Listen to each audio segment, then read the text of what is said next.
আছেন সবাইকে নিয়ে 20 তারিখের জন্য ওয়েট করছে না। আজকে মোটামুটি 10 জন ধরেন প্রযোজক, আর্টিস্ট, ডিরেক্টরের ফোন আমি পেয়েছি যে সিনেমাটা দেখে বের হয়ে আমাকে কল দিয়েছে যে কংগ্রেচুলেট করার জন্য। সো এইটাই আমাদের দরকার ছিল যে, আর ইন্ডাস্ট্রি সবাই মিলে আমরা যদি একসাথে কাজ করি, শুধু আমরা কেন, অন্যান্য প্রযোজক যারা, এবং সবাই খুবই পজিটিভ, অন্যান্য প্রযোজক বলেন, পরিচালক বলেন, ইন্ডাস্ট্রির অন্যান্য মানুষেরা যারা স্টেক হোল্ডার, হল মালিক বলেন, সবাই মিলে কিন্তু আসলে এটা ঘটানো সম্ভব। এবং আজকে যে এই জোয়ারটা শুরু হয়ে গেল, এটাকে যদি আমরা অব্যাহত রাখতে চাই, আসলে সবাইকে একসাথে কাজ করতে হবে এবং গভর্নমেন্টেরও আমাদের হেল্প লাগবে। আমাদের যা যা প্রবলেম আছে সেগুলোকে অ্যাড্রেস করে সেই প্রবলেমগুলো যদি সলভ করে ফেলা যায়, তাহলে প্রযোজকরা আসলে টাকা তুলতে পারে। যেটা আমি বলেছি, অনেক টিকিট সেল হবে, দর্শক দেখবে, ব্লকবাস্টার হয়ে যাবে, কিন্তু প্রযোজক 20% টাকা পেলে এটা কোনোদিনও একটার পর একটা সিনেমা দেওয়া কঠিন হয়ে যাবে আমাদের। সো আমরা তারপরেও বলছি, আমরা সিনেমার টাকা তো উঠানোটা এটা দর্শকের উপরে, কিন্তু আমরা অব্যাহতভাবে একটার পর একটা সিনেমা আমরা দিয়ে যেতে চাই।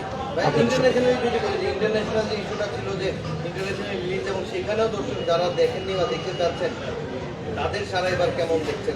আপনারা আপনার হাউস থেকে আপনাদের এক্সপিরিয়েন্স আছে, প্রিভিয়াস এক্সপিরিয়েন্স বাইরে সিনেমা চালানো, সেক্ষেত্রে তুফান নিয়ে কেমন উন্মাদনা আসলে বাইরে দেখছেন, বা বাইরের যারা ডিস্ট্রিবিউটর আছে তাদের কেমন? দেখেন, আমার প্রথম সিনেমা সুড়ঙ্গ, রাফির সঙ্গেই, রাফি পরিচালক ছিল। দ্বিতীয় সিনেমা আমাদের পেয়ারা সুভাষ, তৃতীয় সিনেমা তুফান। কোনো কিছুর সঙ্গে তুফানকে মেলানো যাবে না।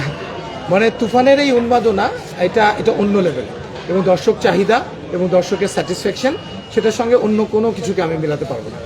এবং ইন্টারন্যাশনালি তো আমরা 28 তারিখে রিলিজ করছি, আপনারা জানেন। অলরেডি আমি খবর পেয়েছি অস্ট্রেলিয়া, আমেরিকায় অ্যাডভান্স বুকিং শুরু হয়ে গেছে, এবং একটার পর একটা শো। এবং আপনারা দেখবেন যে আগে আমরা রিলিজ করতাম কিভাবে, আমরা রিলিজ করার চেষ্টা করতাম যে আলাদা আলাদা শো নিয়ে সেই শোটা হাউসফুল হলো কি না সেটার উপর, সেটা যদি পুরো শোটা কিনে ফেলতে হবে, কিনে তারপর আপনার যদি হাউসফুল নাও হয়, পুরো শোয়ের পেমেন্ট কিন্তু দিয়ে দিতে হতো। এখন সিনেমা আমরা মেইন স্ট্রিম রিলিজ করার চেষ্টা করছি। সো মেইন স্ট্রিম অন্যান্য হলিউড সিনেমা বা বলিউড সিনেমা যেভাবে রিলিজ হয় সেইভাবে রিলিজ করার চেষ্টা করছি। সো সেই জায়গায় আমি মনে করি যে এই তুফান সিনেমার যে দর্শকপ্রিয়তা এবং দর্শক চাহিদা, আমরা যদি সেই জিনিসটা আমরা সাকসেসফুল হয়ে যেতে পারি, তাহলে আসলে ইন্ডাস্ট্রি ঘুরে দাঁড়াবে আমি মনে করি। ও একটা কথা বলতো রাফি, যে একটা পুষ্পা অথবা একটা কেজিএফ একটা ইন্ডাস্ট্রি ঘুরিয়ে দেয়, তাহলে একটা তুফান কেন একটা ইন্ডাস্ট্রির গেম চেঞ্জার হতে পারবে না? সো সেই জিনিসটাই আমরা চাই, যে এটা থেকে কত টাকা আয় হলো তার চেয়েও বড় ব্যাপার হচ্ছে আমরা সিনেমা ইন্ডাস্ট্রিটাকে আমরা অন্যভাবে অ্যাড্রেস করতে পারলাম কিনা, বা নতুনভাবে তৈরি করতে পারলাম কিনা সবাইকে একসাথে নিয়ে। যেহেতু আসলে তুফানের যে বারবারই আমরা তুফান নিয়ে দর্শকরা আগ্রহ প্রকাশ করছে, সিনেমা হলে উড়াধুরা বা কবির গানে দর্শকরা নাচছেন, এই যে মানুষের মনোরঞ্জন যখন সিনেমার বাইরেও আজকে তো রিলিজ না ওই জায়গাটাকে আসলে নির্মাতা হিসাবে যখন মনে করছিলেন যে এই গানগুলো সেটাকে আসলে কিভাবে এক্সপ্রেস করেন? এখন তো আপনার সরকারি দেখতে পাচ্ছেন, মানে আমি যে কারণে আমি প্রচুর হলে যাই, আমার কেন ভালো লাগে, আমি আসলে যখন সিনেমাটা বানাই তখন আমি কিছু প্ল্যান করি যে আসলে এখানে আমি একটা গান দিব, এখানে আমি একটু হাসাবো, এখানে আমি একটু এটা করব। তো যখন আমি দেখি আমার সাথে আসলে দর্শকের ওই জায়গাটা মিলে যাচ্ছে, তখন আমার ভালো লাগে। তো এই জন্য আমি ম্যাক্সিমাম সময় আমার যেই সিনগুলোতে আমি ইম্প্রোভাইজ করেছি বা ঠিকঠাক করেছি, আমি লুকায় দেখার চেষ্টা করি যে দর্শক কী রিয়াকশন দিচ্ছে, কী নিচ্ছে। তো সবচেয়ে ভালো লাগার দেখার, আমি দুষ্টু কুকির গানটা যে কারণে আসলে ইনক্লুড করছিলাম, আমি আসলে যে সেকেন্ড হাফে ওই মোমেন্টটাতে আমার একটা গান দরকার, এবং প্রত্যেকটা মানুষ ওই গানের সময় উল্লাস করতে চায়, এবং প্রত্যেকটা গান রোমান্টিক গানটা, এবং সবাই কিন্তু এবার বলছে যে তুফান সিনেমা প্রত্যেকটা গান একটা থেকে আরেকটা সুন্দর। আমরা কিন্তু দর্শকদেরকে যারা এখন সিনেমা দেখেন তাদেরকে বলছি, আমাদের সিনেমাতে আরও 3টা গান আছে যেগুলো আমরা এখন রিলিজ করিনি, যেগুলো আপনার সিনেমা হলে গেলেই পাবেন। আমরা আস্তে আস্তে রিলিজ করব। আমাদের সিনেমার অনেক সারপ্রাইজ আছে। সাধারণত দেখেন সিনেমা হলে আসার আগে আমরা সব গান পেয়ে যাই ইউটিউবে, এবার আমরা এবার একটু আস্তে আস্তে করতেছি, কারণ আমরা চাচ্ছি যে দর্শক হলে এসে কিছু ম্যাজিক পাক। তো অবশ্যই খুবই ভালো লাগে যখন দেখি দর্শক প্রতিটা মোমেন্টে তালি দিচ্ছে, প্রতিটা মোমেন্টে আসলে তারা খুশি হচ্ছে, এবং সিনেমা যখন শেষ হচ্ছে, শেষ সিন, এটা সব হলে কমন। এটা সিঙ্গেল স্ক্রিন থেকে শুরু করে এসকেএস থেকে, আগে আমরা জানতাম যে একটু যেগুলো মানে একটু হায়ার ক্লাস মাল্টিপ্লেক্স আছে এসকেএস, এগুলোতে মানুষ একটু হাততালি কম দেয়, একটু চিল্লায় কম, কিন্তু কালকে এসকেএসে গিয়ে দেখলাম যে লাস্ট সিনে সবাই মানে এত জোরে চিল্লাচিল্লি করছে মনে হচ্ছে এটা সিঙ্গেল স্ক্রিন। তো এটাই আসলে একটা সিনেমা শেষ যখন হয় পুরো দর্শক সবাই আসলে হইচই করে চিল্লাচিল্লি করে এবং তুফান টু করে, তখন অটোমেটিকলি সিনেমাটা মানুষ যখন বের হয় আপনি খেয়াল করে দেখবেন প্রতিটা দর্শক উৎফুল্ল নিয়ে বের হয়। মানে সাধারণত কি হয় 3 ঘন্টা ধরে আপনি অন্ধকার রুমে থাকেন, স্বাভাবিক সিনেমা হল থেকে হঠাৎ করে বের হলে চোখ কিন্তু পিনপিন করে যে আচ্ছা অনেকক্ষণ পর আলোর মধ্যে যাচ্ছে। আপনি তুফানে থেকে যে বের হচ্ছে দেখবেন যে সবাই খুব ফকফকা বের হচ্ছে, যে খুশি এবং খুবই উৎফুল্লভাবে আপনার সাথে কথা বলতেছে। স্যাটিসফ্যাকশনটা তো যাই হোক, আমরা খুবই খুশি এবং আসলে 3 দিনে যে এরকম হবে এটা আমরা এটা আসলে আমরা আশা করি না, তখন বানানোর এটা unexpected এটা আনএক্সপেক্টেড ছিল। ইতিমধ্যে আমরা দেখতে পাচ্ছি যে 29 মিনিটে লাখ ছাড়িয়ে এবং আমি এটা ছাড়তে চাইনি, আমি বলছিলাম আর কিছুদিন থাকুক। মানুষের এত পাইরেসি হয়ে যাচ্ছে এই গান, একটা পাইরেসি ডাউন হচ্ছে আরেকটা পাইরেসি হচ্ছে, তো আমরা পারিনি। সাকিব ভাই বললো রাফি এটা ছেড়ে দাও, ঠিক আছে, যেহেতু সিনেমা পাইরেসিটা আমরা আটকানোর চেষ্টা করছি, ঠিক আছে, গান যেহেতু মানুষ দেখতে চায়, গানের সময় আসলে আটকানো যায় না, কারণ সবাই কি হয় স্টোরি দিতে চায়। তো মানুষের যেহেতু দুষ্টু কোকিল নিয়ে এত আগ্রহ, তাহলে ঠিক আছে নেও দুষ্টু কোকিল আপনাদেরকে দিয়ে দিলাম, আপনারা এবার দুষ্টু কোকিল নাচতে থাকেন আর সিনেমা হলে তুফান, যারা তুফান দেখতে পাচ্ছেন না, টিকিট পাচ্ছেন না, তারা বাসায় বসে দুষ্টু কোকিল দেখেন আর কালকে টিকিট অগ্রিম কেটে সিনেমা হলে সিনেমা দেখেন। ভাই আমরা যদি দেখি যে দুষ্ট কোকিল নিয়ে আকাশ সেন একটা দিয়েছে, এটা নিয়ে অনেকে হচ্ছে এটা হচ্ছে সমালোচনা করছে, কিন্তু আপনারা তো দেখতে পেলাম যেখানে আকাশ সেনের ও এটা মিসকমিউনিকেশন, এটা তো miscommunication, বোঝাই যাচ্ছে। ওটা মিসকমিউনিকেশন দেখেন। না অনেকেই তো এটা নিয়ে নিউজ করছে। না আমি একটু বলি। আমি ক্লিয়ার করে দেবো এই জিনিসটা, আমি মিসকমিউনিকেশনটা করছি। হ্যাঁ। আমি ক্লিয়ার করে এরকম আমার বেলা এরকম হয়েছে, ইউটিউবে অনেক সময় কি হয় যখন ইউটিউবে যে হেডলাইন থাকে 5-6টা নাম দেওয়া যায়, অসময় মানে আমার নামই বাদ পড়ে যায়, আমি ডিরেক্টর। তো এটা মিসকমিউনিকেশন, এটা জাস্ট মিসকমিউনিকেশন। ওনার আগের সিনেমা কোনো একটা সিনেমাতে ওনার নাম হয়তো যায় নাই, সেটা নিয়ে ঝামেলা হয়েছে। আমাদের ইউটিউবে ওনার গান সেটা অ্যানাউন্সমেন্টে হয়তো ছিল না, কিন্তু Announcement, আজকে আমরা যেটা গানটা আপনারা তো আসছে। দেখতে পাচ্ছেন এখন, আমরা যখন আমরা গানটাকে অ্যানাউন্সমেন্ট করছি, তো ওটা মিসকমিউনিকেশন ছিল, সে অন্য দেশে থাকে। আর আমার মনে হয় মিসকমিউনিকেশন আলাদা দূর হয়ে গেছে, গান রিলিজ হয়ে গেছে, তার নাম আছে। এক্স্যাক্টলি, এটা তো খুবই আর কে ছোট বিষয়।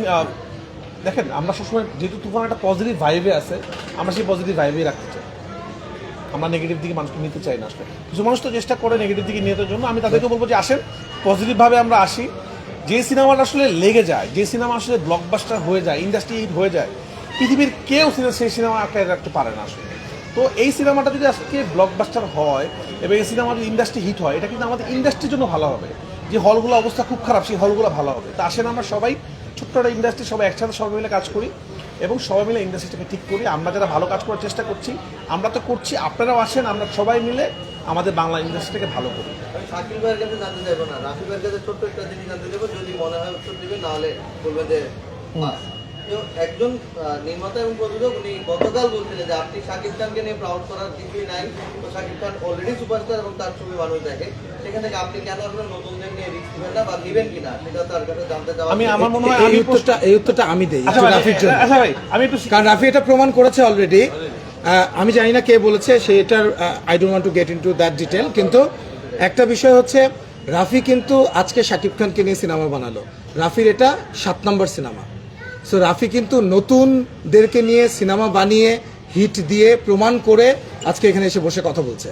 সো এটা খুবই অবান্তর একটা কথা। আমি এর কথা So এটা আপনাদের কাছে প্রশ্ন এটা করি। আপনাদের কাছে প্রশ্ন হলো যে ধরেন আমি যদি এখন এখানে বসে ইনস্ট্যান্ট মিথ্যা বলি, আপনারা তখন কি বলবেন আমাকে যে আপনারা ভুল বলছেন? আপনাদের সামনে যদি কখনো কেউ এই কথাটা বলে যে রাফি নতুন নিয়ে কাজ করে না কেন, আমি আশা করেছিলাম আপনাদের মধ্যে থেকে কেউ একজন বলবে রাফির প্রথম সিনেমা ছিল সিয়াম পূজাকে নিয়ে, রাফিও নতুন ছিল, সিয়াম পূজাও নতুন ছিল, পূজার প্রথম সিনেমা। উনি রাফির এরপরে সিনেমা যেটা হিট ছিল ব্লকবাস্টার ছিল শরীফুর রাজকে নিয়ে। তো এরপরে আরফান নিশো ভাই অবশ্যই আমার সঙ্গে যেটা ছিল অনেক- সুরঙ্গ, সেখানে নিশো, আফরান নিশো তো আমি কোন সময় এটা করি না। সিনেমাতে প্রথম। তো যাই হোক, তাই না? আমি আশা So- করবো আমরাও যদি ভুল কথা বলি, ফোনের সময় না হ্যাঁ। ভুলে আমরা ইন্টারভিউতে ভুল কথা বলে ফেলি, আপনারা তো সবকিছু জান, আপনারা আমাদেরকে শুধরাই দিবেন যে আপনি মনে হয় ভুল বলছেন। আমি ওই ইন্টারভিউ শোনার পর থেকে আশা করছিলাম আপনাদের মধ্যে থেকে কেউ হয়তো বলবে যে আপনি মনে হয় ভুল করছেন, রায়হান রাফি কিন্তু প্রথম সিনেমাটা নতুনদের নিয়ে বানাচ্ছে। এখন আমি কাকে নিয়ে সিনেমা বানাবো, কাকে নিয়ে বানাবো না, সেটা তো আসলে আমার ব্যাপার। যাই হোক, আমি আসলে ওগুলোতে যেতে চাই না। উনি আসলে ভদ্রলোক, উনি হয়তো ওনার ইমোশন থেকে বলছে, কারণ সিনেমা যেহেতু সিনেপ্লেক্স থেকে নাই, এ হয়তো মনে ক্ষোভ থেকে হয়তো তুফানের কথা বলছে। কে কার কথা? যাই হোক, but আমি এটা মন খারাপ করিনি, উনি আমার বড় ভাই মানুষ। আমি আশা করবো আপনারা প্লিজ ওনার সিনেমাটা দেখবেন, সবার সিনেমা দেখবেন, শুধু তুফান না। তুফানে টিকিট পাওয়া যাচ্ছে না, যেহেতু টিকিট পাওয়া যাচ্ছে না আপনারা অন্য সিনেমা চাইলে দেখতে পারেন। আমরা সবার সাথে ভালো থাকতে চাই, আমরা বাংলা সিনেমাকে ভালোবাসি, আমাদের কারোর প্রতি আক্ষেপ নাই। আমি সাকিব ভাইকে নিয়েও সিনেমা বানাবো, উনি বাংলাদেশে একমাত্র মেগা স্টার। আমি সিয়ামকে নিয়েও সিনেমা বানাইছি, রাজকে নিয়েও বানাইছি, রিশু ভাইকে নিয়ে বানাবো, সামনে অবশ্যই রোশানকে নিয়েও বানাবো ইনশাল্লাহ। তো আর কি বলবো, উত্তরটা দিয়ে দিলাম। সামনের শুক্রবার নিয়ে হল মালিকদের একটা বড় আকাঙ্ক্ষার জায়গা তৈরি হয়েছে। অনেকে বলছেন তারা বাড়ি গিয়েছিলেন ফ্যামিলিদের সাথে টাইম কাটাতে, তারা অনেকে ব্যাক করবেন, তারা শুক্রবার শনিবারটা নিয়ে তারা একটা আশায় আছেন। আপনারা যেহেতু আসলে সিনেমাটির সাথে সংশ্লিষ্ট প্রযোজক বা আপনি নির্মাতা, আপনারাও কি আসলে কোনো একটা আরো ব্লাস্টের দেখছেন কিনা? আর কি ব্লাস দেবে, হাউসফুলে বেশি তো কিছু সম্ভব না। এখন যদি হলে সিট সংখ্যা বাড়ায়, কারণ আমরা শুক্রবার থেকে কি আশা করতে পারি যে আরো হাউসফুল, আরো হাউসফুল কি হবে? তোমার কি ঝড় না নিম্নচাপ না এখন টর্নেডো হয়েছে? কি হয়েছে ভাই? তুফান হয়েছে আসলে। কত বেগ গতি? তুফানই হতে চেয়েছে, ওই যে ডায়লগই তো আছে, তুফানই হতে চেয়েছে, আর তুফান কিছু কি হতে হয়েছে চায় এটা দর্শক জবাব দিয়ে দিচ্ছে। আসলে আমাদের Exactly. সবচেয়ে বড় জবাব আমাদের কাজ।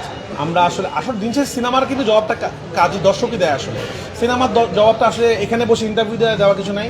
সিনেমার জবাবটা কিন্তু আপনাদের পিছনে যে হলগুলো চলছে আপনারা দেখবেন, হল 1, হল 2, হল 3, হল 5, হল 6 সব হলে তুফান। একটা ডিরেক্টর হিসাবে, একজন প্রডিউসার হিসাবে এর থেকে Absolutely. প্রাউড ফিল করার কিছু নাই যে একটা সিনেপ্লেক্স এতগুলো স্ক্রিন, সবগুলো স্ক্রিনে তুফান চলতেছে এবং সবাই আমাদের দর্শক। এবং সামনের শোটা আমাদের লায়নেও সেম দেখলাম, যমুনাতেও সেম। তো এর থেকে গর্ব করা কি আছে? এবং সিনেপ্লেক্স বাদেও সিঙ্গেল স্ক্রিনগুলোতেও সেম। এবং অনেকদিন পর একটা সিনেমা আসছে, যে সিনেমা একই সাথে একটা পাইলটও দেখছে, একটা রিক্সাওয়ালাও দেখছে এবং সবাই একসাথেই খুশি হচ্ছে। এরকম সিনেমার দরকার ইন্ডাস্ট্রি চেঞ্জ করার জন্য। আমরা অনেক সময় কী করি, একটু হাই ক্লাস সিনেমা বানাই যেটা কিনা সিনেপ্লেক্স চলে কিন্তু নর্মাল স্ক্রিনে চলে না, আবার নর্মাল স্ক্রিনে যে সিনেমাগুলো হিট হয় সেগুলো সিনেপ্লেক্সে চলে না।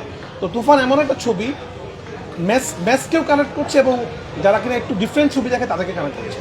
তো আমার মনে হয় এই ধরনের ছবি যত বেশি হবে ইন্ডাস্ট্রির জন্য তত ভালো হবে আসলে। ধন্যবাদ, আরও উত্তর দিব না, আমরা টায়ার হয়ে গেছি ভাই। তুফানের জ্বরে কাঁপছে বাংলাদেশ, আর বাস্তবে আমরা দেখছি যে আসলেই তুফানের জ্বরে কিন্তু সিলেট একটা প্লাবিত বন্যায় মানে মানুষ সব তো জানে যে ওখানে পানি উঠলে কি হয়ে যাচ্ছে। ভাই সিনেমার সাথে আপনি বন্যার তুলনা দিলে হবে? কি বলেন? ওটা একটা বিপর্যয়, ওটার সাথে সিনেমার সিনেমার তুলনা না, আমরা সিলেটের আল্লাহর কাছে দোয়া করি সবাই তাড়াতাড়ি সিলেটের বন্যা ঠিক হয়ে যাক এবং মানুষজন ভালো থাকে।